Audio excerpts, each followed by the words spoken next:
La idea del kit de supervivencia en el mundo editorial nos ha rondado la cabeza a Serifa desde hace algunos años y este año fuimos los afortunados ganadores de una beca del Ministerio de Cultura, que es la beca de Laboratorios de Innovación para la Economía Naranja, que precisamente pues la economía naranja seguramente va a ser un tema para hablar de él, para criticarlo, para debatir en torno a él.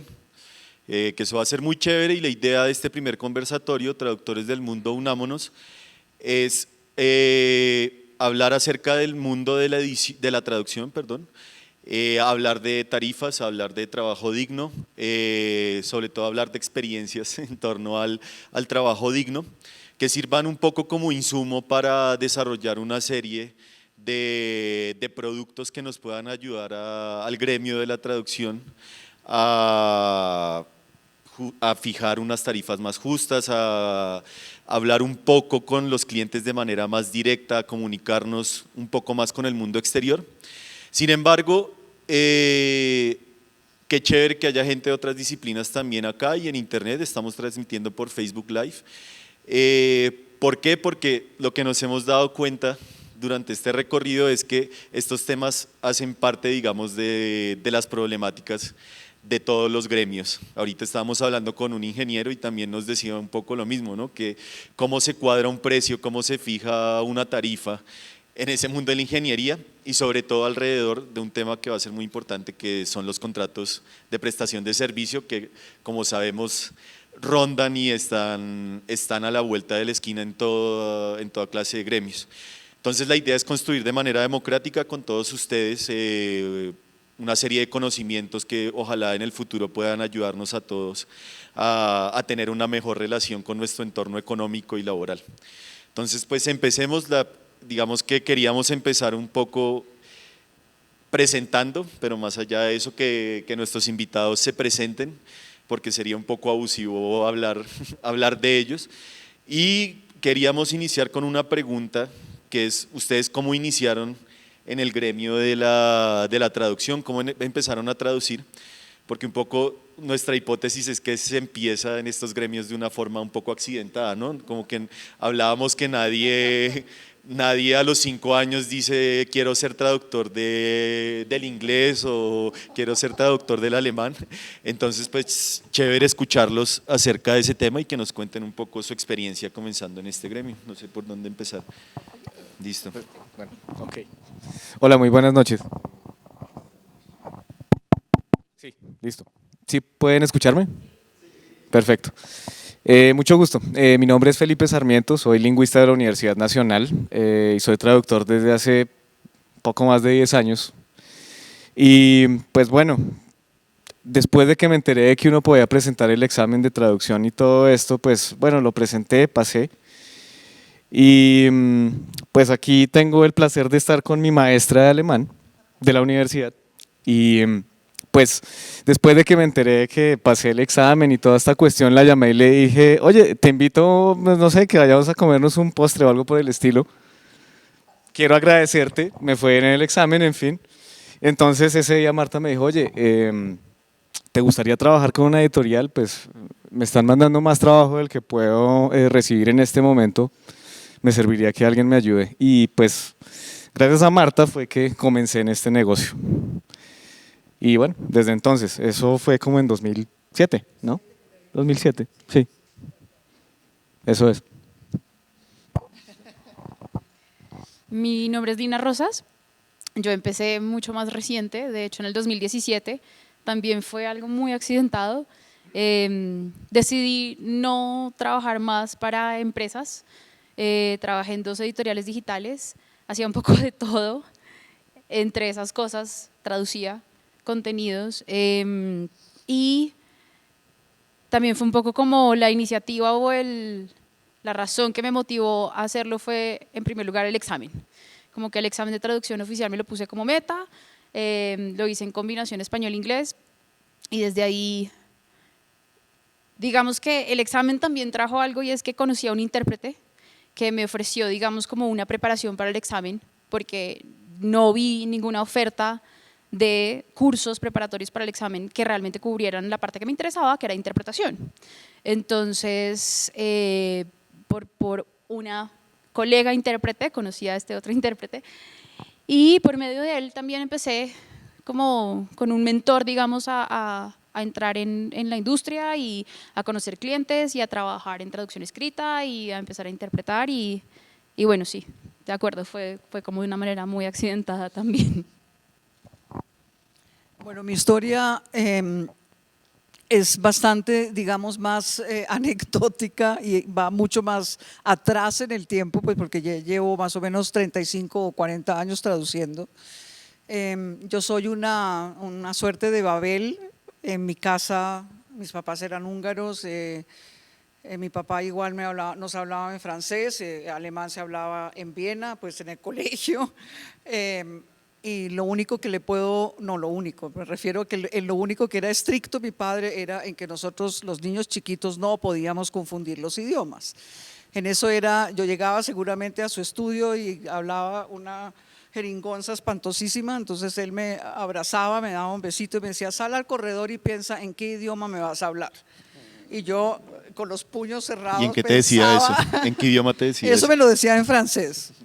Pero entonces yo salía y tenía que hacer todo un recorrido mental para entender en mí misma en qué idioma yo podía decir lo que necesitaba. Pero eso igual me ayudó a diferenciar los idiomas de una manera clarísima que hasta el sol de hoy nunca confundo y se lo agradezco en el alma. Después, los idiomas eran como parte de mi vida común y corriente y cuando empecé a estudiar ya en la universidad, decidir que iba a estudiar en la universidad, yo tengo un hermano que me lleva año y medio, a quien adoro y que siempre corría detrás de él. Entonces cuando llegué a la universidad iba a poner anglística y germanística que estudiaba mi hermano y yo dije, pues no, ahora ya no quiero hacer eso y me inscribí en historia del arte y germanística como para no perder digamos la costumbre de seguir haciendo lo que él hacía. Finalmente hice el doctorado en años terriblemente rápidos en historia del arte. Conocí a un colombiano, me enamoré, acá aterricé y lo único que sabía y tenía cierto en mi cabeza era que en ese momento yo no quería hacer nada con historia del arte. Estaba hasta acá. Y me ofrecieron un puesto en una empresa que tenía que traducir simplemente los informes que hacía, era una empresa de seguro y tenía que traducir los informes que hacían los alemanes en sus recorridos por toda América Latina, interesantísimos porque pues veían y analizaban la situación política y económica de cada país a ver si valía la pena invertir o no. Y ahí me fogué de una manera impresionante en la traducción, hasta que el jefe un día me dijo, usted traduce demasiado bien, ¿qué hace acá? Entonces, bueno, ahí tuve mis hijos, empecé a enseñar en la Universidad Nacional y en los Andes, hasta que un colega mío en los Andes, profesor de filosofía, me dijo, en la Panamericana necesitan que se traduzca el Anticristo, y yo te escogí a ti. Y yo era como, te enloqueciste, ¿qué te pasó? Pero en mi adentro estaba absolutamente fascinada por ese hecho. Entonces me fui, obviamente muy oronda, a la Panamericana y me pareció en ese momento que me pagaban divinamente, cosa que no era cierta. Obviamente en el contrato lo que decía en letra, no les miento, así de grande que yo cedía todos mis derechos. Por supuesto, pero yo eso no me importaba, yo estaba feliz y orgullosísima de traducir el Anticristo y así comencé. Fue un éxito la traducción, llamé a mi hermano a decirle, mira, acabo de traducir el Anticristo y él me dice, ¿y tantas vueltas fuiste a dar hasta hacer lo mismo que yo? Pero bueno, así fue y así me quedé en esto y obviamente soy muy feliz traduciendo, sigo siendo muy feliz traduciendo, a pesar de todas las dificultades que nos presenta y que comparando con mi hermano que vive en España, nada que ver. Es decir, eso allá tampoco es que sea la panacea, pero pues tienen clarísimamente establecidos sus derechos de traductor, realmente pueden vivir de eso de una manera muy digna y obviamente pues lo que más importa también en eso es ser bueno en lo que uno hace, no caer en la mediocridad, sino ser excelente en la traducción, y eso le da a uno la garantía pues de poder vivir de la traducción.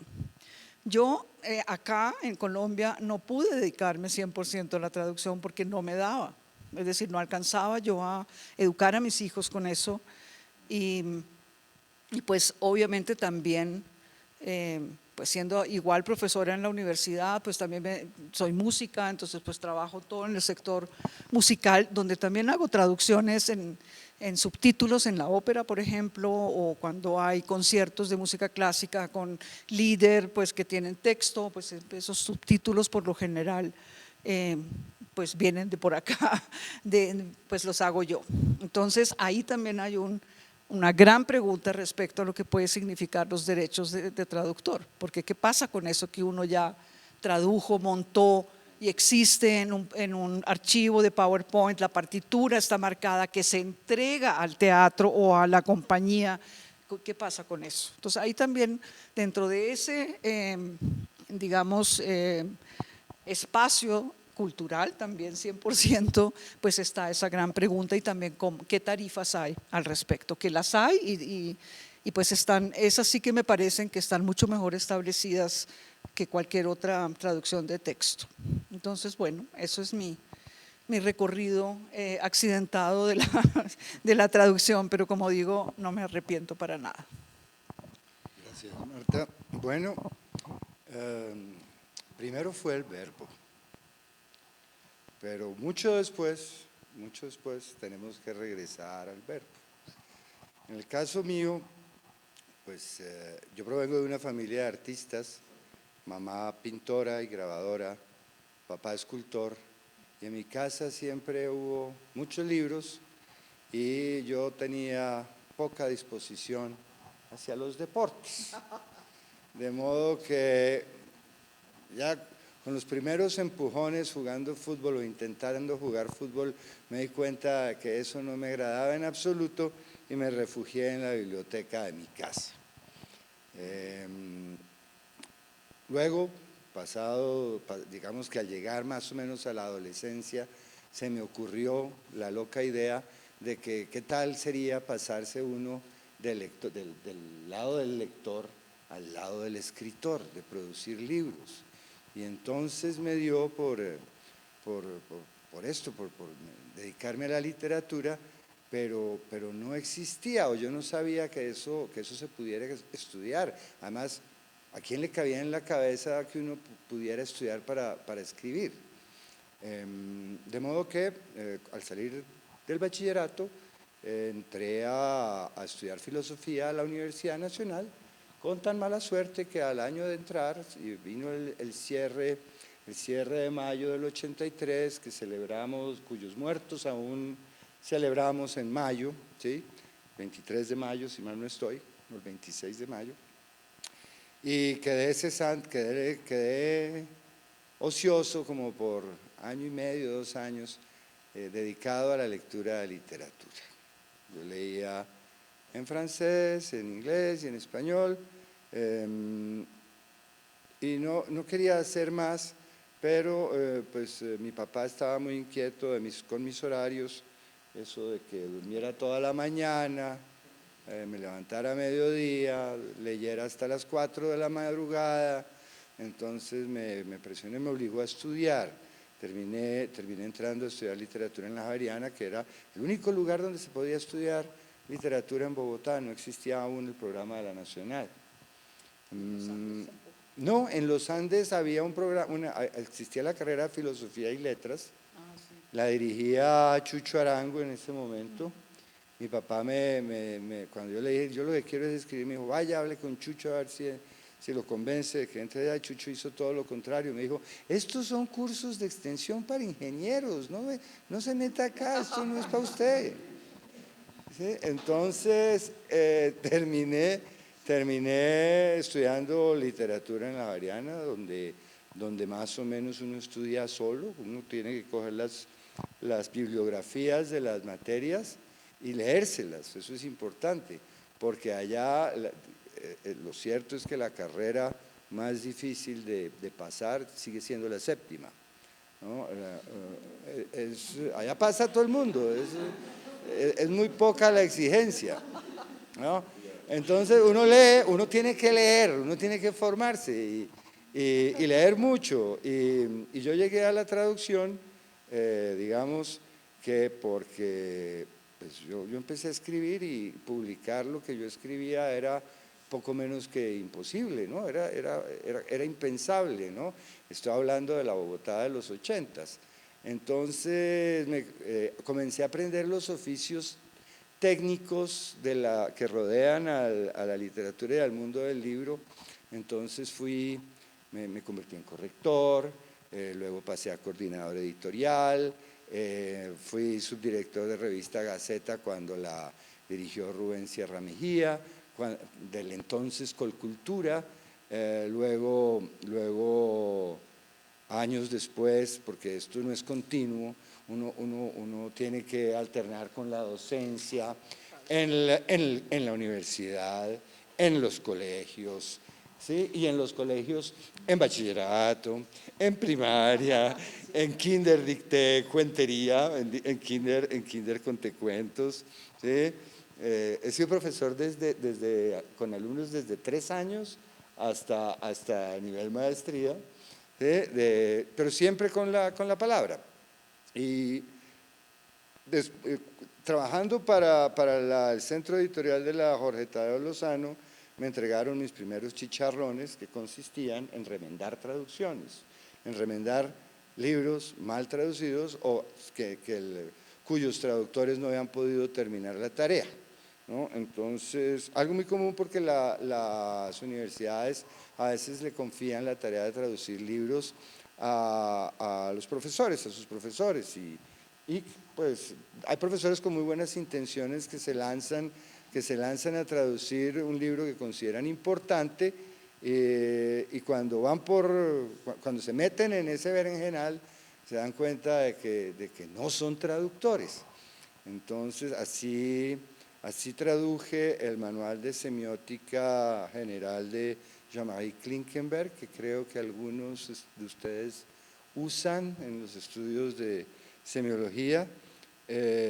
También no tiene mi crédito, porque el crédito de los 2 profesores que tuvieron la idea de traducirlo se conserva, entonces aparezco yo como corrector de la traducción, pero me tocó retraducirlo. Y bueno, luego me desvinculé de la Jorge Tadeo Lozano porque no había manera de ganar más dinero, ni de trabajar, ni de ser promovido. Yo estaría no solo en el mismo cargo de coordinador editorial, porque no sería así, sino que me habrían echado para no tener que pagarme, para no tener que pagarme prestaciones, para que no generara antigüedad. Entonces, digamos que de ahí salté a ofrecer servicios. Entonces, Editorial Norma encomendaba muchas traducciones, estoy hablando de hace 20 años, y bueno, encargaban suficientes traducciones como para que uno pudiera considerar que ese era un renglón de trabajo. Lo malo era que no pagaban bien, lo malo era que pagaban 60 días después de radicada la cuenta de cobro, que solo se podía radicar una vez entregada la traducción, y que según el empleado, según el humor del empleado, esos 60 días eran calendario o hábiles. Y solamente se podían radicar esas cuentas los días viernes después de las 10 de la mañana. Y cuando uno llegaba muy a las 10 de la mañana, había una cola de mensajeros de moto, que eran los proveedores del papel, de la tinta, del cartón, de los muchísimos insumos de Carvajal, con unos legajos así de altos. A cada uno de ellos se demoraba en atenderlos media hora y uno con una cuentica de cobre, de último en la cola, al sol y al agua, ¿no? Esos fueron nuestros comienzos. Luego digamos que hubo una traducción que me sirvió, de alguna manera me ganó algún reconocimiento, fue la de la novela de Secuestrada de Ingrid Betancourt. A mí me llamaron de Aguilar a que asumiera la mitad de la traducción porque ningún traductor podía traducir el mamotreto que era en los tiempos. Había que lanzar ese libro el 21 de septiembre de 2009. Y estábamos en junio, ¿no? Y eran dos manuscritos de Word, cada uno así de alto, así de grueso. Entonces me dieron uno, la segunda parte. María Mercedes Correa, otra colega que hoy en día es profesora de traducción en el Rosario, tomó la primera parte y durante 3 meses fui Ingrid. Y entonces ahí es donde, bueno, ese es un fenómeno que me pasa a mí con algunos autores, no con todos, pero que es muy agradable, y es que uno se convierte en el alter ego del traductor, uno es un intérprete del traductor, uno es un escritor que actúa el personaje del autor, y es muy grato. Entonces yo lloré con Ingrid, se me apareció la Virgen, me pasaron muchas cosas raras en esos 3 meses, y lloraba de la rabia cuando ella decidió que demandara al gobierno colombiano y al de Francia porque no la habían rescatado muchos años antes de lo que lo hicieron.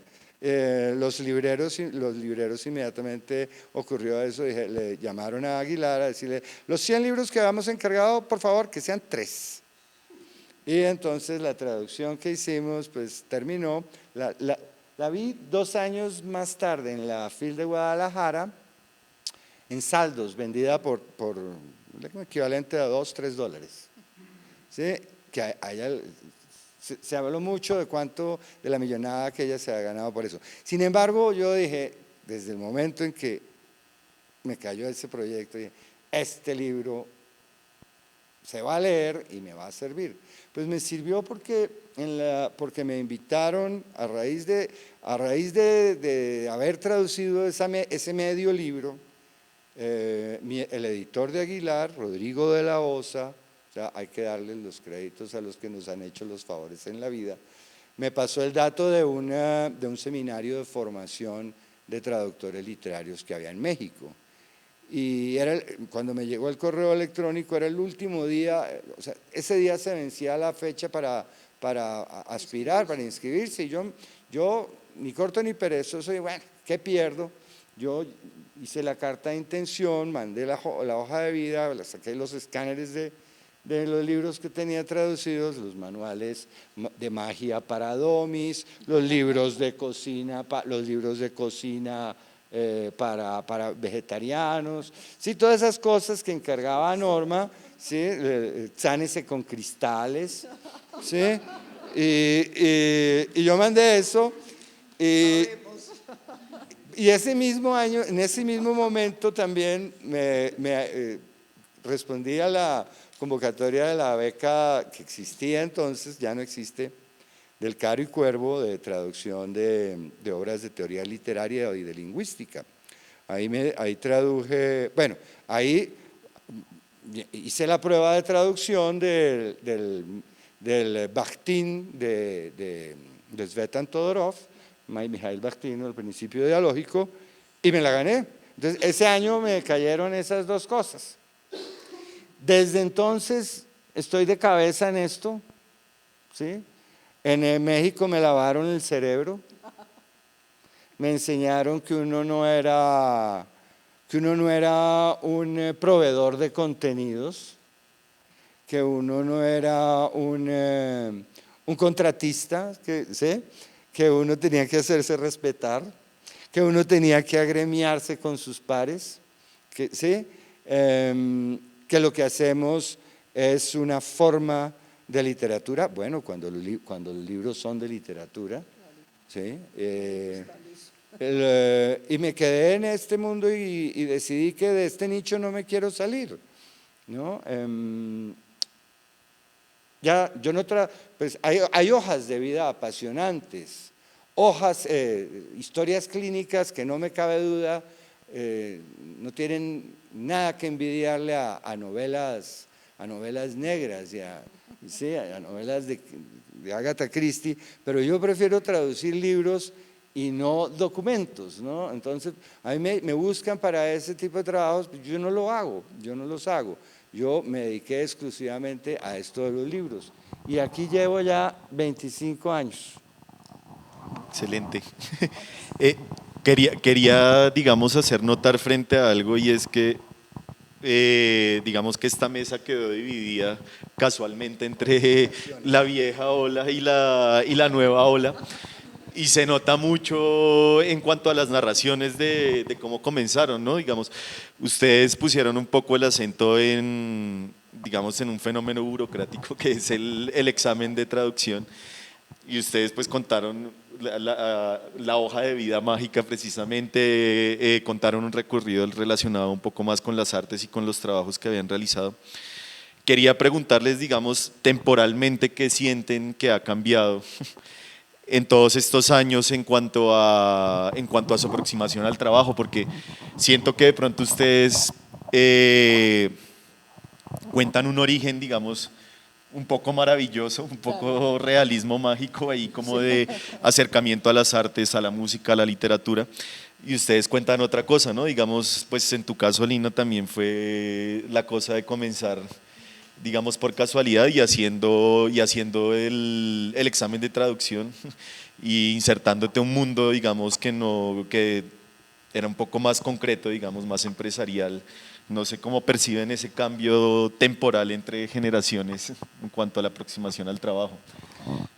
Pues yo siento que desde que empecé a hacer traducciones ya a nivel también literario y a nivel profesional, a hoy no ha cambiado mucho, lastimosamente, porque pues realmente daría para que hubiese cambios sustanciales en muchas cosas. Sin embargo, también creo que si uno mira y revisa un poco las historias de los traductores a nivel mundial, de los grandes traductores también, nunca vamos a encontrar una trayectoria definida desde lo que decíamos, que a los 5 años quiero ser traductor, no creo. Mejor dicho, sé de una cantidad de magníficos traductores desde el siglo XVII que no fue así. Entonces, porque para traducir también, sobre todo obras literarias, no es solamente la felicidad o la necesidad o la profesión de traducir, sino hay detrás de eso hay muchísimo más. Es decir, hay un enorme amor por el libro, un respeto y un amor profundo por la palabra y también un recorrido literario. Es decir, uno no empieza simplemente sin saber absolutamente nada a traducir literatura, es realmente imposible. Y eso pues siempre va a ser una carrera del tiempo y de experiencias y de no permitirse bajar la guardia y de seguir leyendo y de seguir estar con ese amor infinito hacia la literatura. Hace poco traduje, por ejemplo, un texto de un autor, era un fragmento, realmente no fue el libro porque no lo ha acabado, de hecho, pero de un autor alemán joven, muy joven, y que es un texto, no es que sea tan difícil de traducir, pero muy, muy contemporáneo y muy distinto, y sin embargo, no lo digo por echarme flores ni nada, pero primero que todo lo leí y me encantó. Es decir, me fascinó cómo eran pues esas 12 páginas que traduje, cómo estaba escrito simplemente una situación muy específica de varias personas. Esa felicidad de encontrarse con un texto así es lo que realmente nos lleva a hacer una buena traducción, porque no hay otra forma. Eso, digamos, llevado a textos de técnicos o de documentos o de... yo también los hago porque yo, como les dije, también hubo un momento en que los tenía que hacer y y tampoco quiero ponerlo eso en un puesto que no tenga su valor justo, ¿sí? Yo perdí el examen de traductor. Sí, puede pasar a veces también. Es muy difícil. Sí, dificilísimo. No es fácil ser intérprete, no es fácil reunir Sí, no, es muy las difícil. 4 competencias Sí, es de difícil. interpretar hacia la lengua materna y al revés, y traducir hacia su lengua materna y lo contrario. Son 4 competencias. Yo considero que los intérpretes son bichos extraordinarios que tienen superpoderes. Yo no puedo interpretar, ¿no? Entonces, cuando yo presenté mi examen, que en ese entonces era con el Instituto Electrónico de Idiomas, en Chapinero, en la 60 como con 16. Sí. Yo lo presenté en el Ministerio de Relaciones Exteriores con una señora, Fräulein Stoffel, o cómo se llamaba, que lo único que hacía era reírse de mí todo el tiempo porque, no sé, me vestía distinto y era distinta, lo que sea, y le caí en gracia. Yo traduje bien, pero la parte de interpretación Eso morí, claro. me dio pánico y creo que todavía me pasa. Si me veo en la situación de tener que ir diciendo, ir soltando lo que escucho simultáneamente, yo me quedo tieso, la mejor manera de que yo quede mudo. ¿Sí? Sí, entonces digamos, en eso no veo que haya unas grandes diferencias. Sin embargo, tecnológicamente y técnicamente hay cambios, y en eso hay que de alguna manera también mencionar la inteligencia artificial, que pues está cayendo con fuerza en este campo y al cual hay que tenerle respeto y saberlo utilizar, pero al mismo tiempo no creer que es de ninguna manera, en alemán menos, que es la traducción perfecta, ¿no? Es todo menos eso. Pero yo creo que es algo que nosotros, a mi generación, digamos, ya lo miro con una cierta benevolencia, pero no más. Pero creo que los jóvenes pues se van a tener que enfrentar, pero se puede enfrentar con toda seguridad, de buena manera, a esos avances. Y ustedes, digamos, ¿qué sienten ahí frente al trabajo que les ha tocado? No sé si de pronto ustedes en algún momento querían de pronto trabajar textos literarios y de pronto por lo apremiante han decidido estar en un ámbito más corporativo, empresarial. No sé cómo ha sido su experiencia. Sí, en mi caso absolutamente, porque creo que a mí me fue mejor en la parte de interpretación que en la parte de traducción de texto en el examen. Y creo que esa era también como la curiosidad más grande que yo tenía cuando empecé a considerar esto como una carrera y pues como una transformación también profesional. Y creo que me interesó mucho más cuando estuve más expuesta, no solamente a traducir textos técnicos, informes, y además a interpretar. Me di cuenta que me gustaba mucho el ritmo y me gustaba mucho no tener que estar al frente de una pantalla del computador todo el tiempo, sino estar en contacto con personas y que la materia prima fueran diálogos humanos. Entonces sí, fue algo también apremiante como de no solamente del ritmo de la interpretación, sino también del ritmo, digamos, de un diario vivir. Es muy distinto enfrentarse a un texto literario, traducirlo, estar uno en completa soledad y uno repensar y pensar las cosas y digamos que creo que es difícil también cuando uno es traductor, sobre todo literario, estar en contacto con otras personas y, no sé, compartir dudas, tener retroalimentación, dar y recibir retroalimentación. Y en la interpretación todo es como en el momento. Y creo que eso fue como lo que me llevó a escoger más hasta ahora dedicarme a la interpretación. Y claramente hay también una motivación económica, y es que una editorial no es una empresa económicamente sostenible como tal vez lo era hace 20, 30 años. Llegó Amazon, llegó Kindle, Jeff Bezos es de las personas más innovadoras que existen en la industria tecnológica de hoy en día. Y creo que son cambios importantes, creo que tienen un valor muy grande, creo que también presentan desafíos muy retadores para industrias como la editorial, por ejemplo. Y creo en ese sentido también que la inteligencia artificial entró con toda y va a llegar, y cada vez ha habido mucha más investigación, y yo sí soy un poco partidaria de que algunas traducciones, como por ejemplo los documentos oficiales, los registros de nacimiento, todas estas cosas que son básicamente formatos con datos de sujetos diferentes, deberían ser absolutamente automáticas. En eso sí creo que la tecnología llegó, y llegó para hacer las cosas. Algunas cosas sí creo que deben ser mucho más eficientes, a otras no les aplico como ese factor de eficiencia, como por ejemplo oficios tan importantes como la traducción literaria o la interpretación, porque creo que en la interpretación todavía hay muchos retos de contexto, de registro, de tipos de español diferentes, por ejemplo, en toda Hispanoamérica. Entonces creo es decir, creo que no es ni un mejor amigo ni un peor enemigo. Creo que hay que verle el valor, y hay que saber usar estas herramientas, que al final son herramientas a favor de uno. Y creo que sí es muy interesante también la investigación detrás de todo eso. Porque además, de hecho, creo que es la primera vez que vemos, por ejemplo, no sé, empresas de enseñanza de idiomas como Babel, hay en una misma oficina desarrolladores, ingenieros, lingüistas. Entonces creo que también esa mezcla de disciplinas es importante. Entonces sí, en mi caso, digamos que también esa motivación económica fue un factor muy importante, porque como tú dices, Marta, y creo que eso no ha cambiado, es muy difícil solamente vivir de traducción de texto, y pues mi idea siempre es un poco como uno vive para trabajar menos.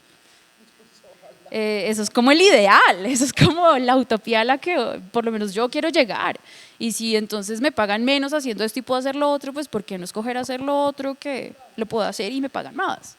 Ahí hay un tema interesante, y es que el trabajar menos, ¿no? Ese concepto. Cuando ustedes hablan de inteligencia artificial, pues es una inteligencia que avanza en cada punto, ¿no? Digamos, el otro día escuché un caso relacionado, y era el de Google Translate. Y era que en su momento Google Translate funcionaba más o menos con, no sé cuál es la unidad, digamos, del código, pero como con 13.000 algoritmos, y ahorita está trabajando con 13. Entonces cada vez se reduce más, digamos, para hacerlo mucho más eficiente. Y yo no me parecería raro que en un futuro cercano una inteligencia artificial tradujera el anticristo de una manera medianamente eficiente. Entonces, ¿hasta qué punto, digamos, cuál es el límite que ustedes creerían que debe haber ahí? Porque en un punto puede ser que el oficio del traductor, como lo conozcamos, desaparezca, ¿no? Puede que en 10 años el Serifa del futuro no esté sentado con ustedes, sino desarrollando alguna máquina, yo qué sé. Bueno, pues han mencionado varios temas sobre los que me gustaría decir algo, pero con respecto a este tema de la inteligencia artificial, pues en lingüística lo vemos desde una perspectiva, digamos, no tan orientada a considerar que va a reemplazar ciertos oficios, sino más bien como algo que va a llevar el trabajo del lingüista, del traductor, como a un nivel más abstracto, por el hecho de que pues todas estas máquinas, todos estos algoritmos tienen que ser entrenados de alguna manera, y tiene que haber personas detrás pensando en cómo tiene que ser más eficiente el entrenamiento. Entonces, hace algunos meses veía yo, por ejemplo, que en Finlandia el gobierno finlandés está financiando para diferentes profesiones cursos en inteligencia artificial. Entonces hay abogados aprendiendo inteligencia artificial, médicos, ingenieros, bueno, todas las profesiones. Y la meta de esto es lograr que estas personas tengan el conocimiento básico de inteligencia artificial para saber cuáles de las tareas que realizan cotidianamente, que de pronto son repetitivas, etcétera, se podrían simplificar de esta manera.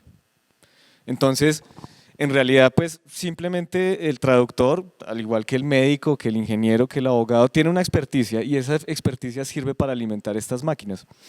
Y como lo decías tú, pues también hay ciertas cosas que realmente se podrían hacer automáticamente. Pues una postilla, pues pucha, es una vaina re sencilla, pues no sé, uno puede copiar y pegar muchas cosas, incluso uno podría, digamos, volver mucho más eficiente el proceso de traducir este tipo de cosas, ¿no?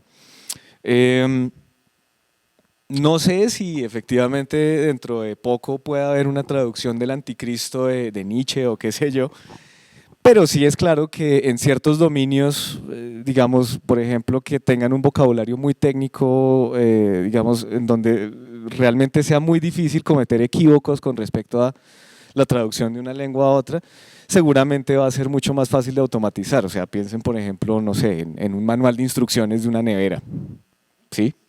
Eso es como el ejemplo más clásico de pronto, o una patente que a uno, digamos, como lego en temas de ingeniería le puede parecer difícil, pero por el hecho de que involucra un vocabulario demasiado especializado, demasiado inequívoco, porque está muy alejado, digamos, como del lenguaje que utilizamos cotidianamente, ese tipo de cosas van a ser muy fáciles de hacer.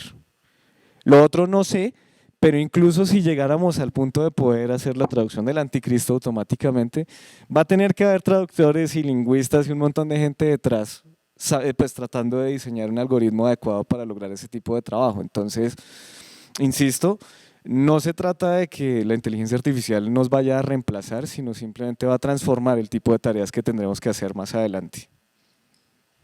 El otro día el filósofo Zizek hablaba de este libro, El cuento de la dama, Handmaid's Tale, y decía que era un poco un tipo de ciencia ficción que aliviaba a la gente de sus males presentes, que decía como en el futuro va a haber cosas peores, entonces ahorita estamos bien. De pronto estamos sentando en ese ejercicio como de, bueno, la inteligencia artificial va a ser horrible y ahorita estamos bien, entonces centrémonos un poco en el presente, digamos, en cuanto a ese tiempo de trabajo. Las encuestas que nosotros hicimos antes de este conversatorio señalaban que el tema sigue siendo esa misma relación que tú decías, ¿no? De tiempo de trabajo frente a lo que me están pagando y a que al final estamos vendiendo horas de nuestra vida pues en un trabajo, ya sea literario, ya sea más corporativo, ya sea en el sector educativo. Quisiera saber un poco ustedes cómo perciben esa relación en este momento en cuanto a su trabajo, digamos. ¿Piensan que el trabajo que hacen en este momento es proporcional al pago que reciben de alguna forma? Bueno, pues yo pienso que depende del tipo de material que uno tenga que traducir. Por ejemplo, pues bueno, yo también me he dedicado mucho a traducir cosas oficiales, digamos, ¿no? O sea, documentos de alguien que se va a estudiar a Alemania, a Suiza, en fin. Y pues una gran desventaja que tiene esto frente a, por ejemplo, traducir un libro es el hecho de que con ese tipo de traducciones es mucho más difícil controlar el tiempo. ¿Sí? Generalmente la gente llama y dice, ay, por favor, necesito que me ayude a traducir 20 páginas de un plan de estudios para pasado mañana, porque si no, entonces voy a perder la cita en la embajada. Bueno. Entonces uno dice, bueno, pues sí, claro, eso está interesante, 20 páginas, fue pucha, uno puede cobrar duro, pero toca dejar de hacer todo lo que uno pudiera estar haciendo en ese momento para poder responder a ese requerimiento. Mientras que un libro tiene la gran ventaja que uno dice, bueno, son 200 páginas, tengo, no sé, 2 meses, entonces durante, no sé, 5 días hábiles de la semana, cada día voy a traducir tantas páginas, y con eso queda solucionado el asunto. Entonces, pues sí, obviamente depende del material en este caso y pues al igual que aquí la colega, yo también prefiero la interpretación, aunque pues a mí realmente me da mejor con la consecutiva que con la simultánea, porque también ahí uno puede cobrar duro y pues es una cuestión que pues digamos tiene una preparación y tiene otros problemas, pero no sé, como que uno no tiene que invertirle tanto tiempo. Ahí el problema es más bien como en qué medida los clientes son conscientes de la necesidad que uno tiene de hacer una preparación, de algún tipo de involucramiento previo con los temas y todo esto. A veces a uno le dicen como, no, pues necesitamos que haga una interpretación de, qué sé yo, una conferencia sobre asignación de canales de televisión. la necesitamos mañana, nos vemos mañana a las 2 de la tarde del hotel tal, ta, ta, ta, ta, ta. Y uno llega y pues uno dice, no, pues seguramente me van a pedir que traduzca del alemán al español, está bien. Y resulta que contrataron un solo traductor, o bueno, un solo intérprete en este caso, para una interpretación en ambas vías y con ponentes que tienen tal volumen de información que realmente planear las cosas en términos de interpretación consecutiva es imposible. Entonces van de ese con una interpretación simultánea sin una preparación previa porque a uno le avisaron con poco tiempo y pues no hay manera como de mirar algún tipo de material que le permita a uno hacerse como un glosario o algo por el estilo, ¿no? Entonces también, digamos como que ese es un problema difícil de negociar a pesar del hecho de que uno diría, no, pues con la interpretación pues uno llega, de pronto hizo la preparación para poder tener el glosario y se va. Ese sería el caso ideal, ¿no? Porque implica poco tiempo.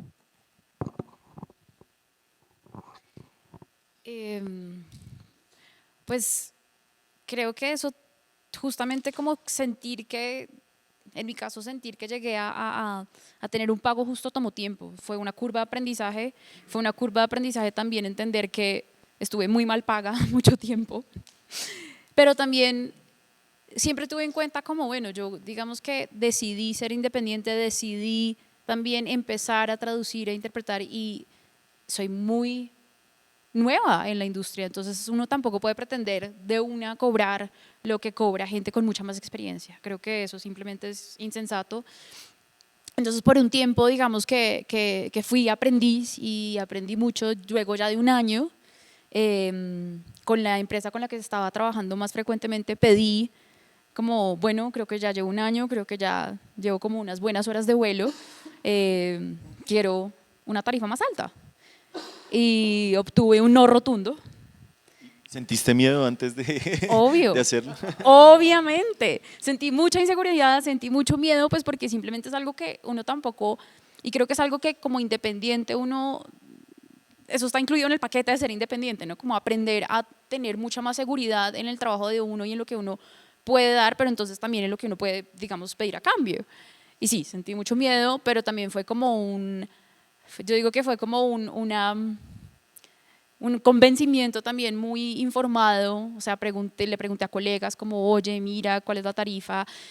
No sé, después de cierto tiempo hablé con diferentes intérpretes, no necesariamente cercanos o que conocía, y creo que llegué a entender que sí, que estaba siendo muy mal paga y que merecía otra tarifa, no tampoco la que estaban pidiendo otros intérpretes con mucha más experiencia, pero recibí un no rotundo y eso también fue creo que fue algo muy claro y fue como entender, uno también cumple ciclos y creo que uno también entonces va conociendo personas y empresas con las que tiene más empatía y con las que simplemente pues, las cosas fluyen y ya.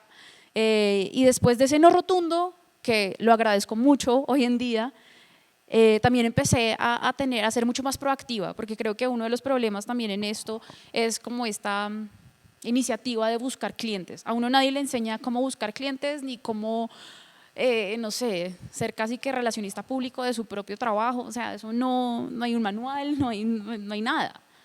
Y es mucha iniciativa propia, es un trabajo también muy interno de desafiar esos miedos que uno tiene, y yo tenía un miedo gigante y era como pedir más, porque sentía que no merecía eso, porque estaba apenas empezando, porque esto, porque lo otro, pero al final era como, bueno, ya llevo un año, y entonces ese no rotundo me llevó a buscar otras opciones y también encajar en otros lugares en donde valoraban mi trabajo y donde sentía también más experiencia, más potencial de poder tener experiencias con otros intérpretes, aprender de diferentes personas, con diferentes, no sé, especializaciones también en cosas tal vez más técnicas, en cosas de diferentes industrias, y así empecé como a estar expuesta a una cantidad pues de industrias, cosas muy corporativas. También trabajo en interpretación con una empresa de seguros, por ejemplo, muy seguido, y son cosas que hay que hacer glosarios, hay que prepararse,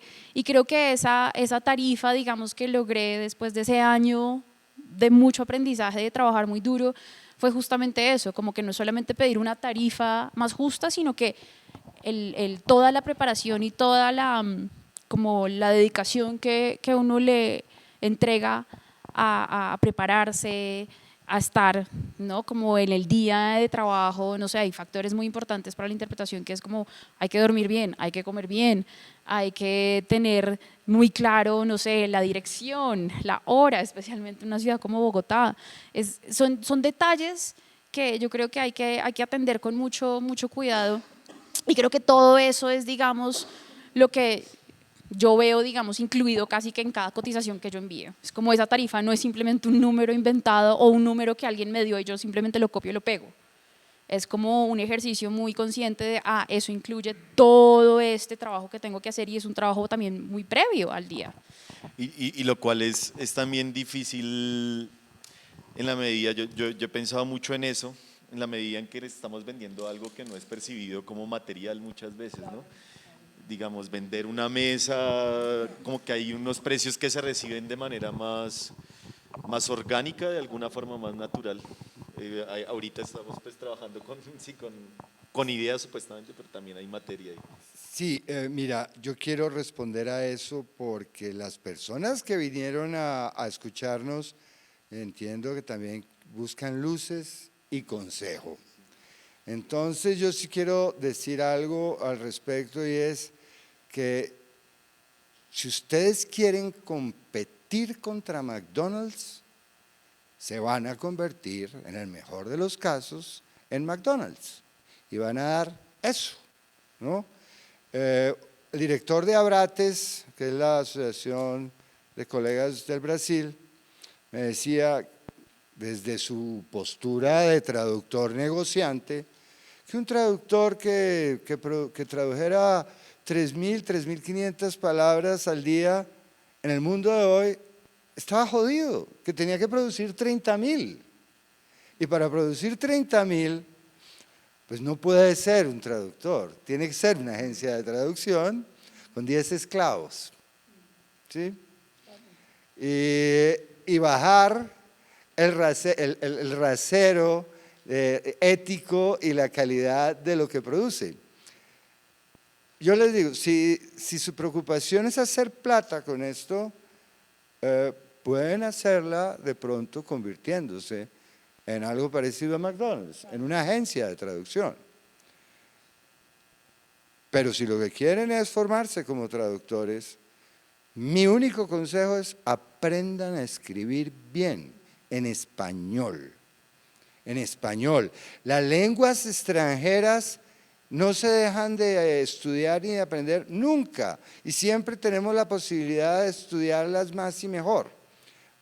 Pero si no tenemos una buena gramática, un buen estilo, un léxico lo suficientemente rico en español, ustedes nunca van a ser traductores. Entonces, estudien su lengua materna, escriban, lean mucho. Ese es el consejo que yo siempre les doy a mis estudiantes, ¿no? Todo empieza por la lengua materna. Bueno, y con respecto a lo que dice el colega, a mí me gustaría añadir también que es importante ser muy consciente de registros diferentes, ¿no? Entonces, por ejemplo, en la época en que estuve trabajando para la editorial Panamericana también, pues tuve que hacer una traducción de unos libros que eran pues, como de detectives, para jóvenes. Y lo más sabroso pues de esa traducción fue como tener que aprender a distinguir entre el registro coloquial que usaban los personajes cuando estaban hablando entre sí y un registro un poco más formal que era el que tenía pues el escritor cuando estaba narrando lo demás que hacían estos personajes y todo eso. Eso es pues digamos como también interesante verlo. Uno también puede acceder a eso, por ejemplo, imaginándose, no sé, ustedes se encuentran con un montón de refranes o de modismos, expresiones diferentes en español que uno no podría traducir de la misma manera a otras lenguas, ¿no? Hay que tratar de imaginarse cuáles serían los equivalentes en las otras lenguas. Por ejemplo, no sé, el violinista en español, ¿no? Que hay una pareja y llega un tercero ahí que no tiene pareja y está como medio sobrando. Por ejemplo, en alemán el equivalente es la quinta rueda del carro, ¿sí? Yo en una época hice el ejercicio de coleccionar, digamos, como esas equivalencias de refranes que obviamente pues no tienen, digamos, como una traducción directa de una lengua a otra, pero que le ayudan a uno a, digamos, comprender un poco también la dinámica como el lenguaje coloquial que uno utiliza. Y es bueno como saber moverse entre esos dos escenarios. Entonces, claro, hay que leer muchísimo y hay que escribir muchísimo y pues de hecho en el examen, por ejemplo, uno se encuentra muchas personas que son bilingües porque se fueron al internado a Canadá cuando estaban en bachillerato o algo de ese estilo, pero a veces manejan mucho mejor el inglés o el francés que el español mismo, ¿no? Y pues en ese orden de ideas también rescato algo que Marta decía muy al comienzo acerca de que uno tiene que hacer un esfuerzo consciente y permanentemente de mantener las lenguas bien separadas. A mí mi hermano me la monta, me dice, ah, sí, tú eres un nazi gramatical. Yo se la monto mucho a él porque a él le gusta utilizar muchos anglicismos. Y claro, cotidianamente pues esa vaina pasa, ¿sí? Seguramente a mí también se me salgan. Pero si uno es capaz de mantener esas cosas bien separaditas, es mejor traductor también, o mejor intérprete, por el hecho de que pues realmente comprende muy bien cómo moverse entre ambas cosas sin tener que mezclarlas. Pero, si quieres. Pero digamos, esa transformación de la lengua que se está dando no es un fenómeno orgánico que, digamos, más allá de estar completamente en contra, no se debería, digamos, un poco estudiar para incorporarla al trabajo del traductor. Claro, desde luego. Y pues, o sea, tampoco vamos aquí a ponernos demasiado prescriptivos. O sea, al final de cuentas, casi todo el léxico que tenemos sobre Internet, bueno, Internet, por ejemplo, es una palabra que no pertenece al español originalmente. Todo el léxico que tenemos sobre Internet, sobre la computación, todo eso, pues es un calco del inglés, ¿no? Pero, pues bueno, o sea, seguramente hay dominios en donde es más natural que suceda eso que otros, ¿no? Por ejemplo, en este tipo de casos, ¿no? O sea, computación, todo esto, pues creo que va a ser inevitable, pues, como tener que habérselas con este tipo de nociones que, pues, difícilmente tendrían un equivalente 100% castellano, ¿no? Pero hay otros contextos en donde de pronto ya existe un léxico que uno también tiene que conocer de antemano antes de incorporar lo que está en las otras lenguas. Entonces, y bueno, también es algo que está muy atado al registro, ¿no? O sea, no es lo mismo si yo estoy hablando de mercadeo, en donde también seguramente va a haber como léxico foráneo, que si yo estoy hablando, por ejemplo, de literatura o de otras cosas en donde probablemente haya ya equivalencias establecidas de antemano entre, no sé, inglés y español o alemán y español, y donde pues uno debería ser un poco más consciente de cómo pasar de la una a la otra sin tomar demasiado del otro lado. Ahí tengo una pregunta para todos y es que creo que, digamos, lo que usted comenta tiene que ver con un fenómeno muy parecido al que comenta Mateo, y es un poco McDonaldización y Uberización, como lo llamábamos en charlas previas del trabajo editorial y en general del trabajo en el mundo, ¿no? Pues la idea extraña de Airbnb de meter a cualquier extraño a la casa sin conocerlo, también se está dando en el mundo editorial y en el mundo de la traducción, y es la posibilidad de conseguir trabajo rápido. En el mundo de la traducción, sin toda la trayectoria anterior, digamos, y sin un acercamiento, pues de pronto un acercamiento un poco más concreto, no tan académico. Sí, sí, sí, sí, sí. Pues en Netflix el proceso de contratación de traductores es muy simple, ¿no? Es hacer una prueba fácil y entra cualquiera a traducir los programas que todos vemos. Pues tenía una serie de preguntas sobre eso, ¿no? ¿Y ustedes qué piensan sobre sobre el abandono de la formalización del oficio del traductor? no sé quién quiere hablar.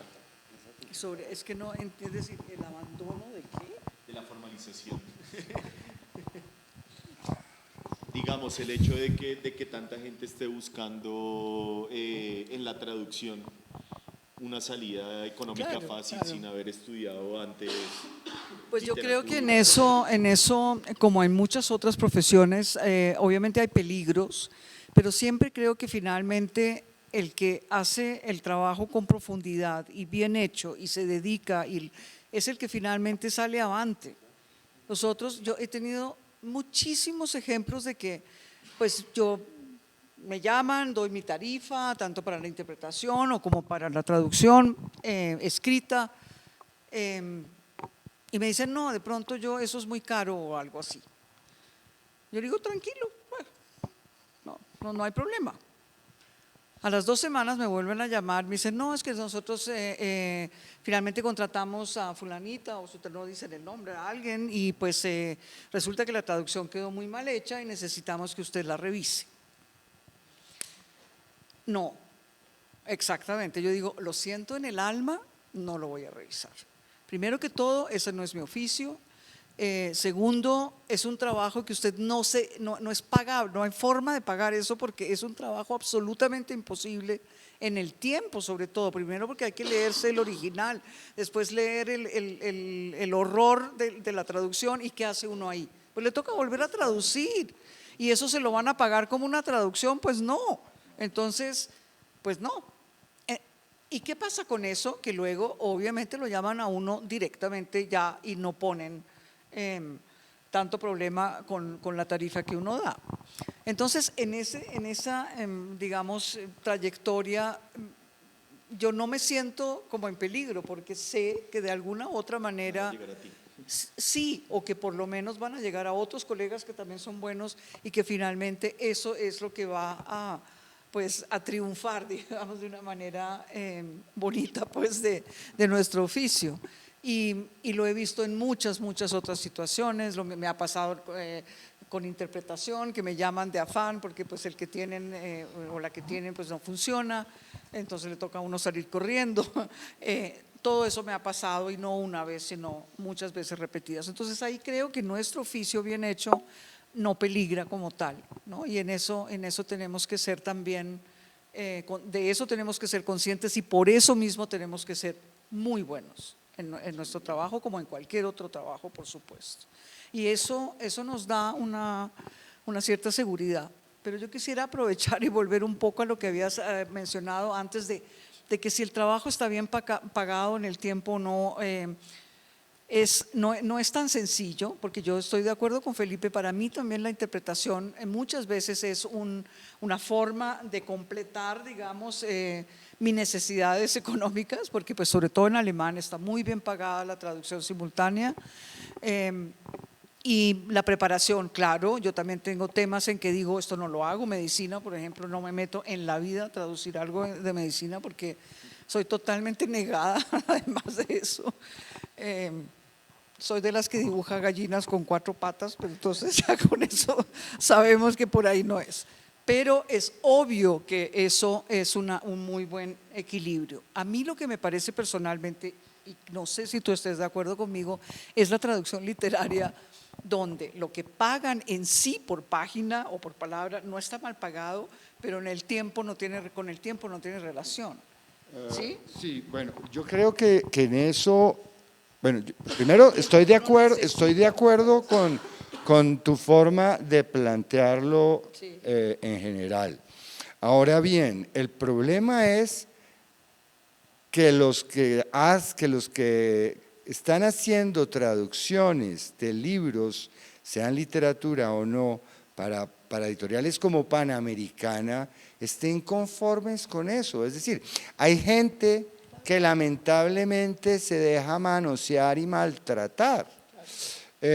Yo les diría que no los voy a dejar ir sin darles una serie de pautas de lo que deben exigirle a un contrato de traducción. Y si le falta algo de esto, por favor, no lo acepten, ¿sí? No lo acepten, porque pues Panamericana, yo la tengo vedada. Pagan 50 pesos por palabra y hasta menos. No, a mí no, es decir, yo ya no estoy trabajando con ellos, pero a mí me tocó, digamos, una tarifa por página relativamente buena que fue la época de Conrado Zuluaga. Pero no, claro que los idiomas Sí, cambian. tienen que ver. El francés y el inglés son las tarifas más bajas. Claro. El alemán es sustancialmente superior y de ahí el noruego, el islandés, el hindi, el pali, el coreano, en fin, eso va sumando. Anecdóticamente hay un traductor del coreano en Colombia, cobra lo que le da la gana, pero no le cae trabajo casi nunca. ¿Sí? Entonces, bueno, no, uno como traductor de libros, sean literatura o no, debe tener unos principios, debe conocer a sus pares, debe proteger el mercado de la traducción editorial y literaria. Tenemos las tarifas más bajas en relación pues, con las demás formas de traducción, siendo que pues, es una forma, yo diría que es la traducción más difícil. Sí. Nosotros no traducimos palabras, nosotros no traducimos lenguas, nosotros traducimos obras, traducimos voces de artistas, entonces eso es otra cosa. Ustedes traducen atendiendo a los significados. Para nosotros esa es la tercera parte de la tarea. ¿Sí? Los significados es una parte del significante, la otra tercera parte, o sea, la desviación estilística o la desviación retórica desde una lengua estándar, o sea que toda buena literatura está desviada de ese estándar y además la parte personal que hace de ese texto algo único. Entonces, eso es un trabajo apasionante, claro, pero sí, no todo el mundo está para hacer eso. Y es normal. Pero en este mundo, digamos, es importante que uno no se deje meter los dedos en la boca con los contratos. Las editoriales colombianas están muy mal educadas, están acostumbradas a pedir, a encargar traducciones como contratos de prestación de servicios, es decir, con una cuenta de cobro. Usted traduzca, al final pásenos una cuenta de cobro, nosotros le decimos cuánto vale, usted no. La traducción va a ser nuestra para toda la vida, es decir, exigen cesión de derechos a perpetuidad. Para todos los países del mundo hay editoriales que dicen para un ámbito territorial de todo el universo. ¿Sí? A ver, ¿qué tienen en la cabeza? Y con plazos de entrega a veces groseros, no entienden que esto es que lo hace un ser humano y que si un traductor pragmático puede traducir sanamente, sin enloquecerse, entre 2.000 y 3.000 palabras, dependiendo de la dificultad del texto, claro está, en un día, en una jornada bien buena de trabajo. A veces hay textos literarios de los que uno no puede pasar de 500 palabras el día. Sí. ¿Tú cómo vas a cobrar un poema, la traducción de un poema por número de palabras? No puedes. ¿Sí? Pero eso los editores colombianos no lo han entendido, no lo quieren entender. En el caso particular de Panamericana, y me ensaño con ellos porque se lo merecen, no tienen editor sino gerente. Ellos no tienen un editor sino un gerente. ¿Sí? Ellos no saben de eso. Y lamentablemente, pues ellos ofrecen una cantidad de traducciones, pero en unas condiciones que no son dignas. Aprovecho para echar el agua a Reiner & Ho, a Penguin Random House, ¿sí? Y a quién más echamos al agua. A Uniandes, a la Universidad de los Andes, que que está pagando 78 pesos palabra. ¿Sí? Eso no es digno, eso no es digno. Entonces, pues como todo esto lo revuelca uno y lo rebota, pues yo, sí, pues nosotros decidimos desde la ACT, en primer lugar yo decidí agremiarme a la ACT para no pelear solo, pero luego descubrí que el asociacionismo colombiano es muy colombiano, es decir, indolente, dejado, perezoso, ¿sí? Hoy me entusiasmo, mañana ya no tengo ganas, dejo todo sin terminar. Entonces decidí asociarme con mis colegas españoles, argentinos y mexicanos y creamos la Alianza Iberoamericana para la Promoción de la Traducción Literaria, ALITRAL. Y entre todos, entre las 4 asociaciones de traductores editoriales de estos 4 países que representan los 4 mayores mercados de la traducción al español, les traigo, ¿puedo? Claro. Este documento que produjimos entre las 4 asociaciones que, como recomendación de ALITRAL, que se llama Condiciones mínimas de un contrato de traducción entre traductor y editor. ¿Las quieren oír? Porque si no quieren oír, no las leo. Y ya. Pero si las quieren, aquí van. Primero, respeto de los derechos morales, expresado en la presencia relevante del nombre del traductor, esto es en la tapa, su mención como autor de la traducción en todos los medios promocionales y el respeto de su autoridad última como firmante del texto, expresado en la corrección de las galeradas en las que no se harán cambios sin autorización expresa del traductor y en las que su decisión tendrá siempre la última palabra. Lean las leyes de derechos de autor. Este se llama de los derechos morales, este es el derecho a la integridad. El primero, al reconocimiento de su autoría, el reconocimiento a la autoría, pero a que no les hagan cambios de su traducción, derecho a la integridad de su obra. Segundo, respeto de los derechos patrimoniales, porque tenemos que ser pobres los literarios. Expresado en tarifas, entendidas como anticipo sobre derechos de autor del traductor y regalías, esa es la palabra mágica, sobre ejemplares efectivamente vendidos.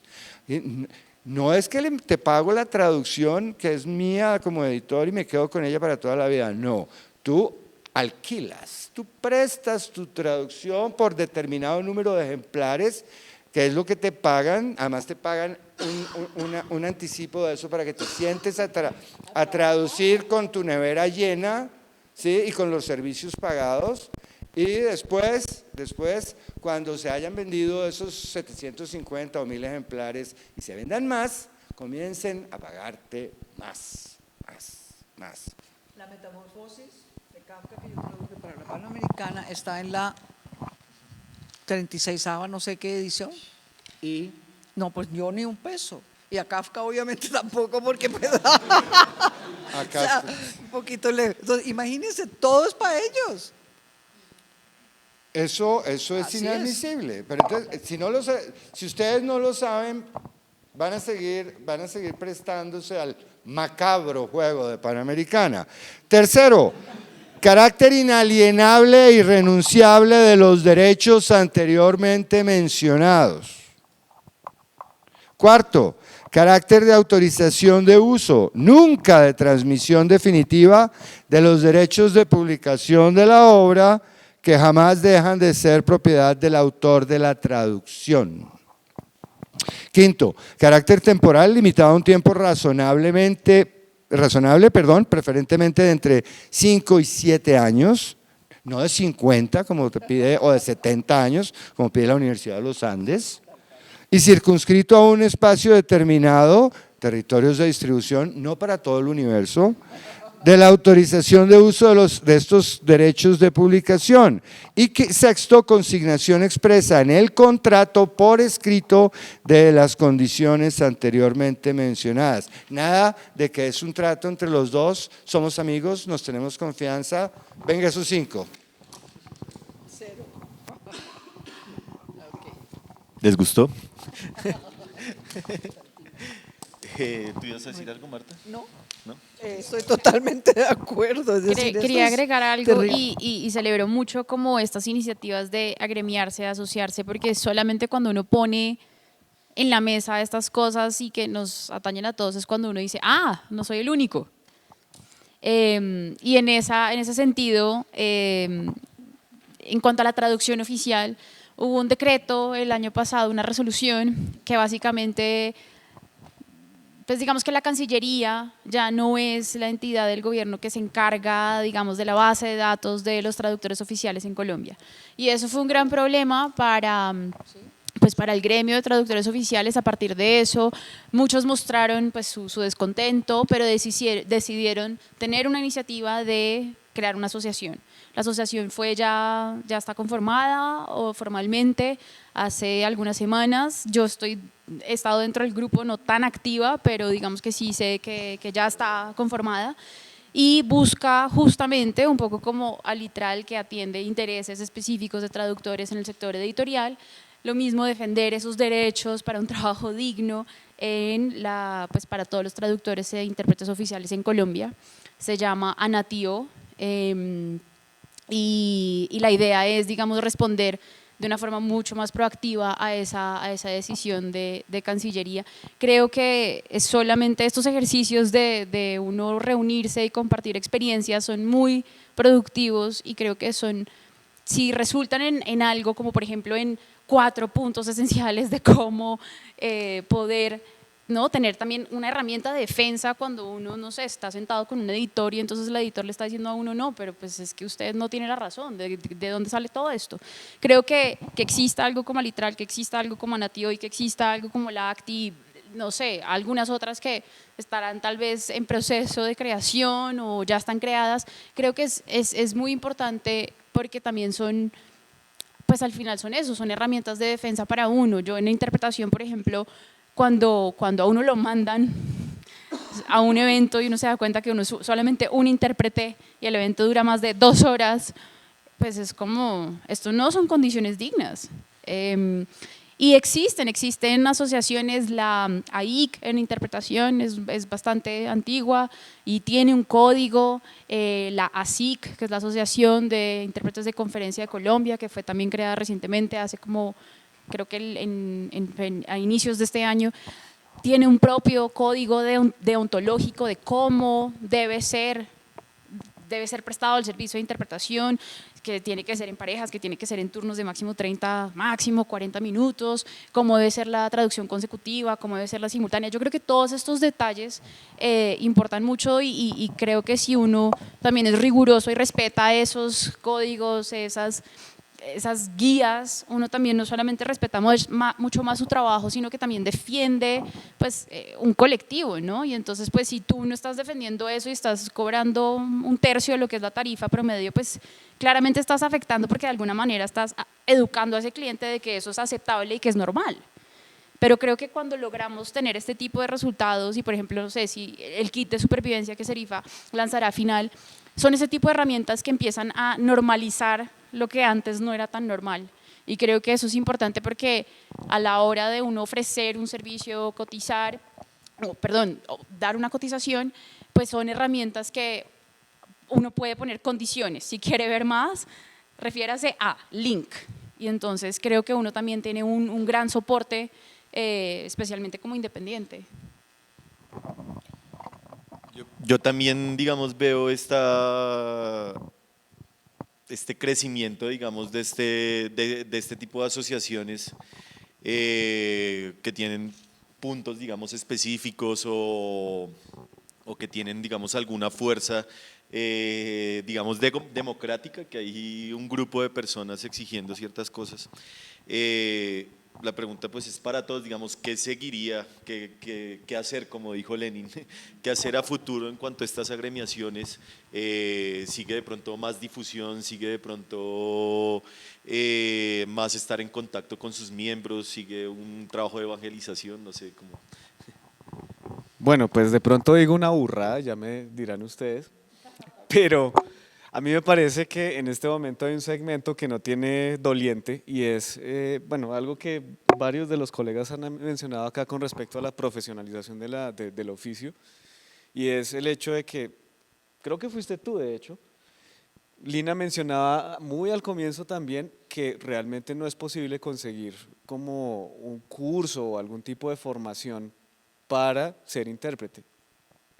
Y lo poco que hay, la Javeriana tiene un curso de traducción, tal vez la Nacional ya lo ofrezca, lo poco que hay es para lenguas muy específicas. Bueno, ahí está. Uno podría preguntarse de pronto si justamente estas asociaciones que están empezando a surgir no podrían justamente ocuparse de ese tipo de formación, entre otras cosas, porque eso serviría también para traer a personas interesadas en el oficio y justamente transmitir información, transmitir desiderata como los que hacía hace un rato aquí el colega Mateo con respecto a, ¿no?, digamos como los derechos patrimoniales que uno debería exigir sobre su propia traducción, ¿no? Porque obviamente las editoriales siempre están jugando al hecho de que, bueno, usted no me cumple las condiciones que yo le estoy ofreciendo, perfecto, allá viene otro que sí. Y pues la manera de pronto de evitar eso sería justamente que absolutamente todo el mundo que estuviera interesado en este oficio justamente estuviera, digamos, como centralizada en un lugar en donde se puedan discutir estas cosas y se puedan difundir mejor. Al respecto, no dijiste nada, pues burro, sí, le iba a decir algo distinto, menos mal. Gracias, Mateo. A lo que me refiero al respecto es, sí falta formación en Colombia. Es decir, el hecho que uno haga un examen para ser traductor oficial sin nada detrás, eso ya es un absurdo. ¿Sí? Que ni siquiera la misma Universidad Nacional no ofrezca cursos para luego presentarse como traductor oficial, es un exabrupto, realmente. Es decir, yo no lo he visto con toda sinceridad en ningún otro país del mundo. Es decir, eso tiene toda una formación por delante. ¿Tú sabes de cuándo es la ley que reglamenta esos exámenes? Del gobierno de Laureano Gómez. Sí, es decir, incluso ponen un castigo para los que sean muy usureros con el cobre y cosas de ese estilo. sí, claro. Bien simpático, ¿no? Uno lo lee como, uy, sí, pucha, me siento en la época de Gaitán, mano. Pero, pues a mí, pues, cortico, otra cosa que a mí me parece muy sorprendente es que acá las filologías, por ejemplo, en la Nacional o las carreras de lenguas modernas generalmente están dirigidas a la docencia, pues no tiene nada de malo, ¿no? La docencia es importantísima, pero juepucha, uno esperaría que hubiera, digamos, unos énfasis mucho más claros en temas como esto, traducción e interpretación, y no los hay. Al respecto también quiero mencionar algo que yo estuve en la Nacional cuando se experimentó, más bien que se ensayó hacer pues una especialización en traducción con Mercedes. Sí, Mercedes estuvo al principio, sí, tal cual. Bueno, en fin, lo que pasó ahí fue que no, es decir, que los estudiantes que hacían los cursos podían de pronto formarse como traductores, pero evidentemente del idioma extranjero a la lengua materna, es decir, del inglés al español y del alemán al español, más no al revés, ¿sí? Y eso fue lo que realmente hundió el programa, porque pues lo que pasaba al revés era de llorar, por supuesto. Es decir, a mí me tocaba revisar, no, pues yo no sabía qué hacer, si reír o llorar, es decir, no había cómo definir ese horror, pues simplemente. Entonces ahí hay un vacío enorme, primero que todo, porque el examen oficial sí exige las dos direcciones, ¿no? Entonces ahí ya hay otra vez un hueco que pues que no está funcionando. Lo otro, y eso también no sé si caigo en lo mismo que Felipe en el susto que aquí me regañan, es en la traducción literaria, no sé si ahí Mercedes Gurno me regañaría, pero yo pienso que en la traducción literaria va por otro camino. Sí, eso vuelve y juega, eso es ese profundo conocimiento, amor por la palabra, por la literatura, por la narración, por la poesía. Eso es lo que nos hace buenos traductores de literatura, créanme. Nuestro inmenso interés por la lectura, nuestro amor es decir, yo no puedo ser lo suficientemente enfática al respecto, porque sin eso el traductor literario pues no lo logra simplemente. Así de sencillo, porque tenemos que ser conscientes de un montón de cosas muy intuitivas. La teoría de la traducción existe y es buena, y es bueno saber sobre esa teoría de la traducción, pero esa exclusivamente no nos va a llevar a ser buenos traductores literarios. ¿Por qué? Porque también la teoría de la traducción nos lleva a hablar del que recibe el texto, de quién es el público, que no sé qué. Eso en la traducción literaria no tiene nada que ver, absolutamente cero, ¿sí? La lectura literaria es de cualquiera, eso no es un público específico. Una cosa es traducir una indicación de cómo tomar un medicamento, que tiene que ser muy exacto y muy bien dicho, porque si no puede… Prueba de tontos. Sí, exactamente, y una traducción literaria, pues no, eso va por otro lado. Entonces, esas diferenciaciones, yo siempre le digo al que quiere hacer traducción literaria, lea, vaya, lea hasta que no pueda más, hasta haga cursos de literatura, perfecto, hasta haga cursos de escritura, perfecto. Pero lo más importante es esa necesidad imperante de uno mismo querer leer. Eso es finalmente lo que lo lleva a uno a ser un buen traductor literario.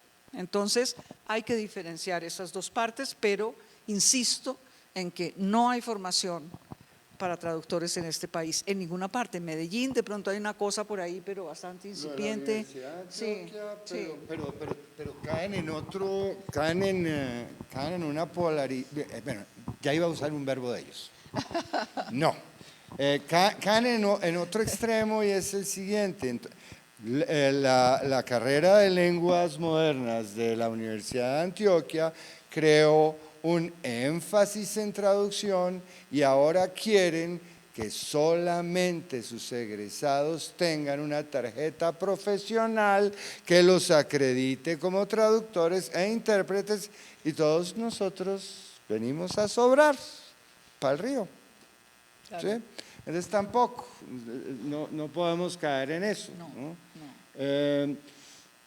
Lo que yo quiero decir también es que reunimos en la palabra traducción una cantidad de oficios diversos. Sí, la traducción no es una sola cosa, son muchísimas tareas y procesos mentales distintos. Cada uno conoce más o menos su nicho, claro, y dónde se mueve mejor, pero el público en general tiene una idea muy ingenua y muy peregrina de lo que es la traducción. A mí me han llegado con tatuajes en pali y en sánscrito. Por favor, tradúceme mi tatuaje a ver si sí fue lo que yo pedí. Sí, pero es que yo traduzco del francés y del inglés, ¿no? Sí, pero tú no eres traductor luego. ¿Sí? O me piden traducción inversa. Es que mi tía, que murió en Ocaña, ella era bibliotecaria y era una mujer sabia, muy sabia. Y las otras tías que viven en Nueva York quieren publicar sus memorias en inglés. Entonces, la tía de Ocaña dejó 6 cuadernos. ¿Tú no los puedes traducir al inglés? No puedo. Y no entienden, eso es mala voluntad tuya. Claro. Eso es mala voluntad. No quieres hacer el trabajo, eres mala persona. Y después te quejas. Sí. Después te quejas, claro, que no te llega trabajo. ¿Sí? Pero cuando te llega no lo quieres hacer. No. ¿Sí? Quiero agregar algunas cosas en primer lugar, en cuanto a la urgente necesidad de más formación en Colombia. Creo que esa es la situación, pero creo que también es una gran oportunidad para que las mismas asociaciones o grupos de traductores que ya tienen mucha más experiencia ofrezcan talleres, ofrezcan capacitaciones. Creo que se puede hacer de una manera mucho más en nicho, es decir, ¿para qué delegarle estas necesidades a las universidades? No tiene que ser así. Yo tomo un ejemplo muy claro de la Asociación de Traductores de Estados Unidos, la ATA. Ellos tienen una conferencia anual, cada vez es en una ciudad diferente, y tienen una programación académica supremamente variada durante 3 días. Los miembros pagan una membresía anual, pagan por ir a ese evento, es un evento en el cual la gente se conoce, y hay unos segmentos para traducción literaria específicos. Ellos también contemplan la traducción como toda una variedad de cosas muy diversa. Creo que eso es un gran referente de lo que se puede lograr, y creo que en Latinoamérica, pues digamos que a excepción de Brasil compartimos el mismo idioma, eso nos da un gran potencial de poder hacer estas cosas. Y en cuanto a, digamos, la combinación de idiomas, y que la mejor práctica, la buena práctica siempre es uno traducir hacia su lengua materna, porque la calidad nunca va a ser igual hacia una lengua extranjera. Si uno tenga un nivel muy bueno, nunca va a ser igual. Y eso acá muchas personas no lo entienden, pero también creo que es un oficio de nosotros mismos, de decir cada vez que podamos, eso es lo que ocurre. Y creo que es una gran equivocación tanto de la Universidad de Antioquia como de la Universidad Nacional de ofrecer un acta de examen en ambas combinaciones. Eso, por ejemplo, en la NATI en Australia está supremamente regulado. Si uno presenta un examen para la ATA, la Asociación de Traductores en Estados Unidos, también es igual. Uno presenta un examen en una vía. Y yo creo que nos falta mucho escuchar y atender y investigar sobre qué se ha hecho en otros países que tienen muchos más años de experiencia que nosotros, incluso Argentina. Argentina tiene unas prácticas absolutamente excelentes.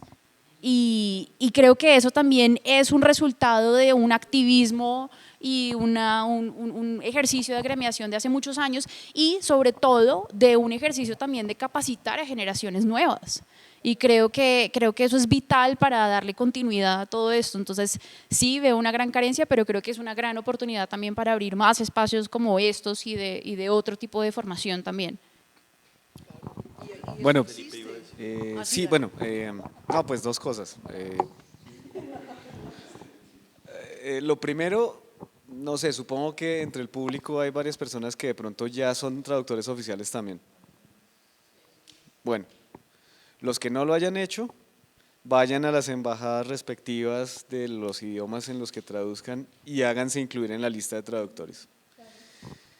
Por ejemplo, en mi caso, la embajada de Austria depende de la página que supuestamente tiene Cancillería, que ya no existe desde 2018, diciembre.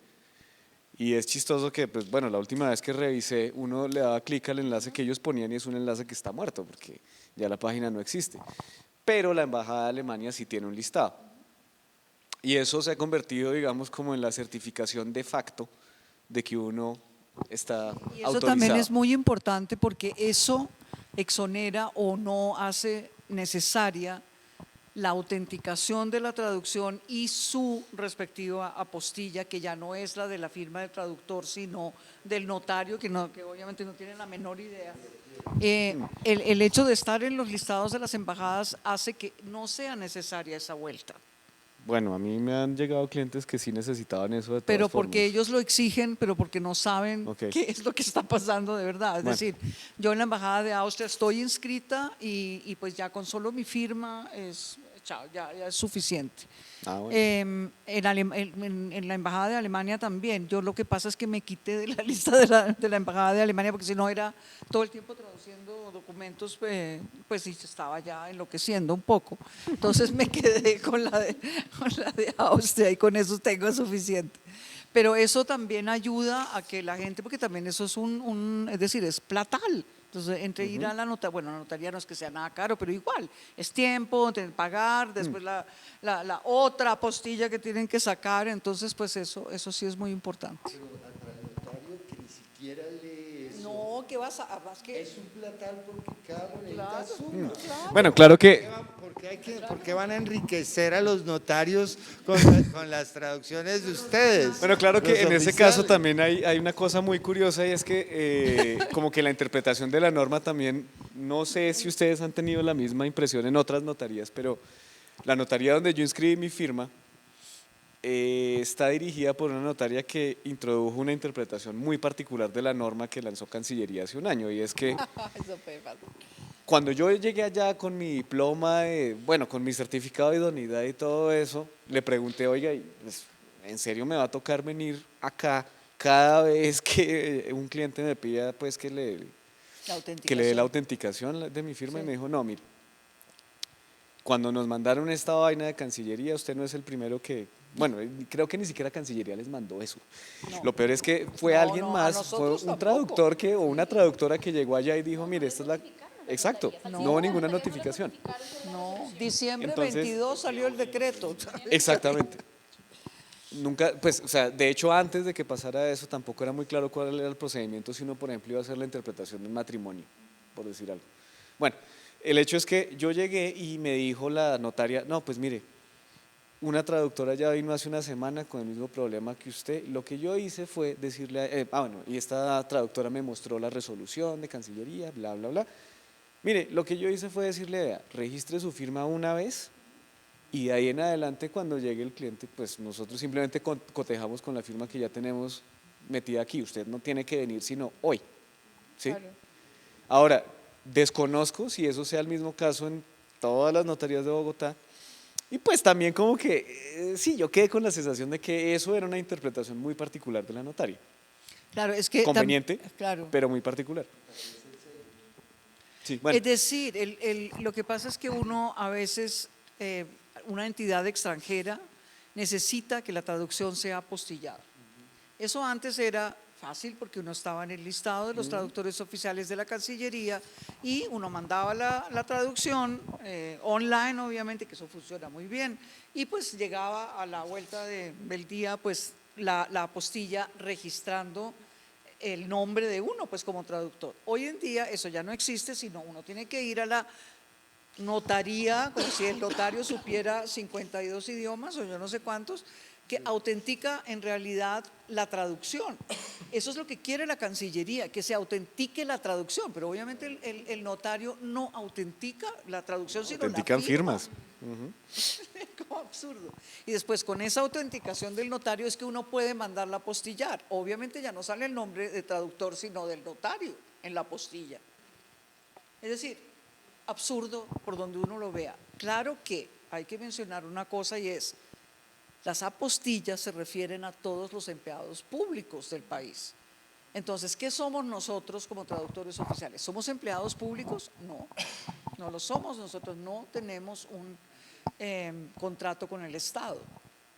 Entonces, eso fue la figura por la cual se cayó esto, pero igual yo pienso que nosotros podemos firmar un contrato o un otro sí en la licencia o lo que sea donde dice que nosotros, pues no, el Estado no tiene obligaciones prestacionales con nosotros, pero pues eso, no sé.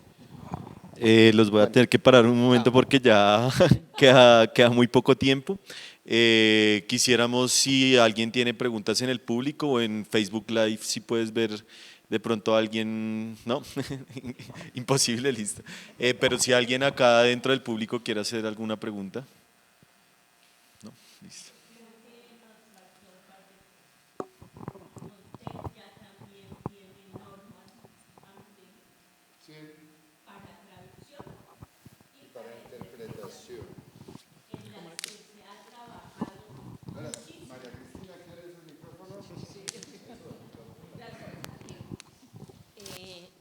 Sí, ya nos quedó por fuera esa...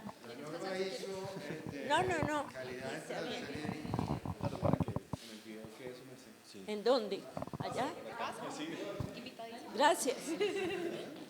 Se nos quedó eso. Eva Isaacs, colega, miembro de la ACTI, muy querida además.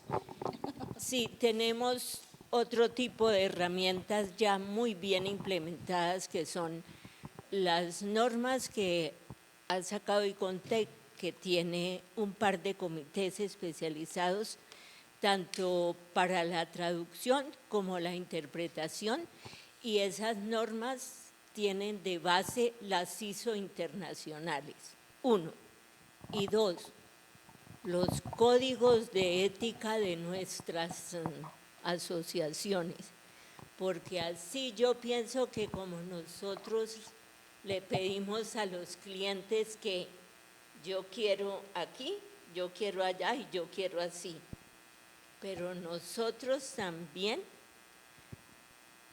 ante los clientes o ante las entidades tenemos que tener un comportamiento ético como traductores y como intérpretes impecable, ejemplar.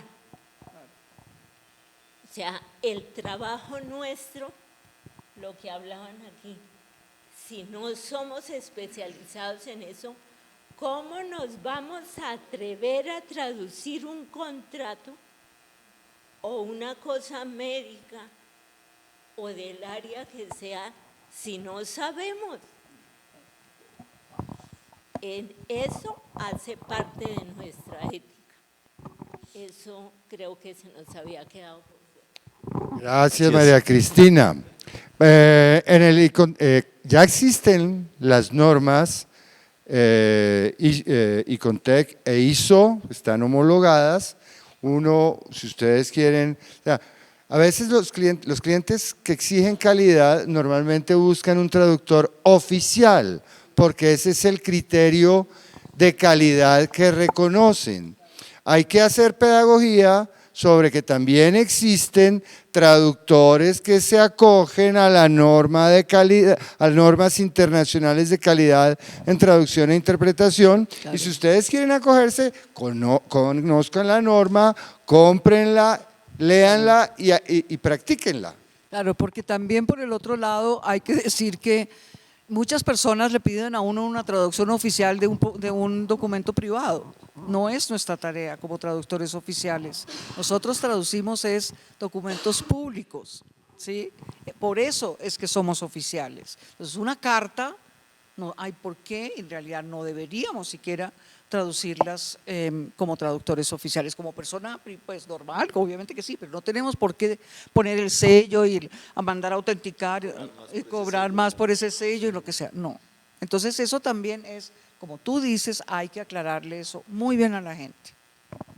Y por último, bueno, y yo quiero, respondiendo a la intervención que apoyé de Lina, quiero decir que en la ACTI sí tenemos ya creados esos espacios de formación de traductores.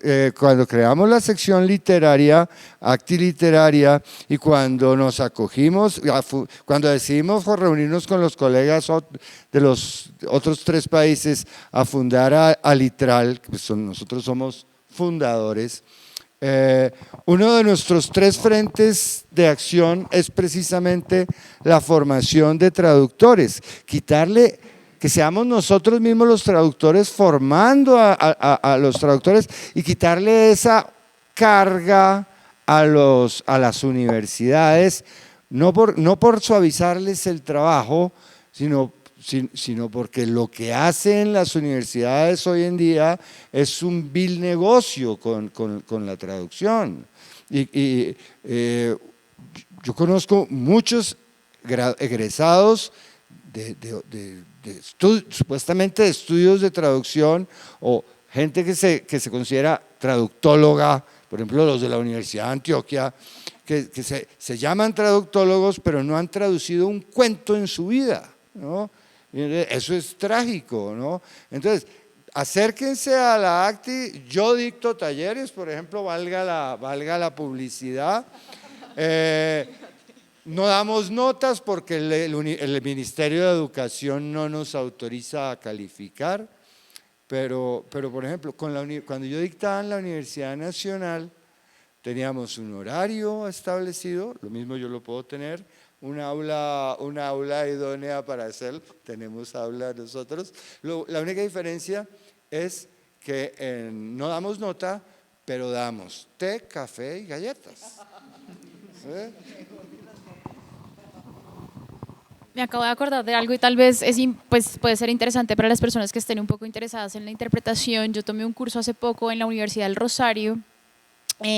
Camilo Sarmiento es el coordinador, digamos, de la especialización de traducción. Ellos tienen una especialización y creo que fue un curso, es muy corto, no es nada intenso de larga duración, no es que uno vaya al curso y sepa interpretar, eso creo que es muy idealista. Pero fue un curso de 3 días y es interesante porque uno está en cabina y creo que esa es la experiencia más valiosa realmente de la interpretación simultánea. Entonces, si les interesa, les recomiendo que estén pendientes de la programación de educación continua del Rosario. Pues es como una especie de pregunta slash experiencia personal en base a algo que tú mencionaste sobre el hecho de que nadie le enseña a uno a buscar clientes. En mi caso, no sé en absoluto, no sé promocionar mi trabajo, porque también en parte porque los trabajos que he tenido han sido pues con empresas. Pero digamos, por ejemplo, en este momento que pues estoy, digamos, sin un proyecto alguno, ¿cómo podría uno empezar o definir ese camino para buscar clientes tanto para traducción como para interpretación? Si quieres te puedo contar un poco como lo que yo hice. Lo que yo hice fue meterme a muchos grupos de Facebook, buscar traducción en Colombia, traductores, leer, por ejemplo, blogs en pros.com sobre cómo, no sé, cómo pasan las cosas en otros países. Yo digamos que conté con la suerte de conocer a una intérprete que hoy en día es una gran colega mía en un Hey Festival, nos estábamos quedando en el mismo hostal.